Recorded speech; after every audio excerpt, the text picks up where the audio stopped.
അടുത്തത് ചിങ്ങക്കൂറാണ്. മകം, പൂരം, ഉത്രം. ഇവർക്ക് നല്ല സ്ഥലമാണ്. ഉത്രത്തിൻ്റെ 1-ാം പാദമാണ്. ഇവർക്കും നല്ല സമയമാണ്. വിവാഹം കഴിഞ്ഞവർക്ക് നല്ല സന്താനങ്ങൾ ജനിക്കുക, ജോലിയുള്ളവർക്ക് പ്രമോഷൻ കിട്ടുക, ജോലിക്ക് വേണ്ടി കാത്തിരിക്കുന്നവർക്ക് എൻ്റർപ്രനറാകാം, പുതു സംരംഭങ്ങൾ തുടങ്ങാം. ഉന്മേഷം കിട്ടുന്ന കാലാവധിയാണ്.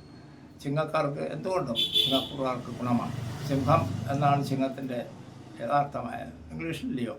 അപ്പോൾ മടിപിടിച്ചിരിക്കുന്ന ആളല്ല ഈ കൂറുകാരുടെ. അത് ഊർജ്ജസ്വലമായി പ്രവർത്തിക്കാമെങ്കിൽ നല്ല കാലം അവരെ സ്വാഗതം ചെയ്യുകയാണ്. അത് കന്യക്കൂറാണ്. കന്യക്കൂറിൽ വരുന്നത് ഉത്തരം മുക്കാലും അത്തം ചിത്ര 1-2 പാദങ്ങളുമാണ്. ഇത് ഉഭയരാശിയാണ്. ഇവർക്ക് അലർജിയുടെ കാലങ്ങൾ ഉണ്ടാക്കാൻ സാധ്യതയുണ്ട്. അലർജിക്കായിട്ടുള്ള ചില ആളുകളെ പിടിക്കാതിരിക്കുന്നതും അലർജിയാണ്.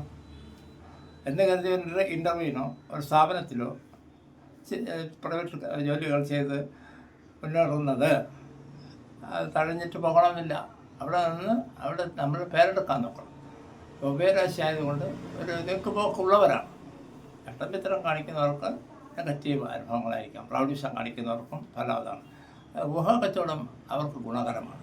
റിയൽ എസ്റ്റേറ്റ്, സ്വർണം വാങ്ങി സൂക്ഷിക്കുന്നത്, രത്നങ്ങൾ, ഇവർക്ക് നല്ല കാലമാണ്.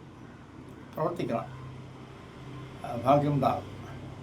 തുലാം അതിൽ 3-4 പാദങ്ങൾ ചിത്ര, ചോതി, വിശാഖം.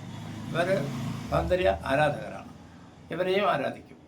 നല്ല വാക്ക് പറയുക, നല്ല രീതിയിൽ പെരുമാറുക, എപ്പോഴും പ്രോഗ്രസീവായിട്ടുള്ള ആൾക്കാരാണ്.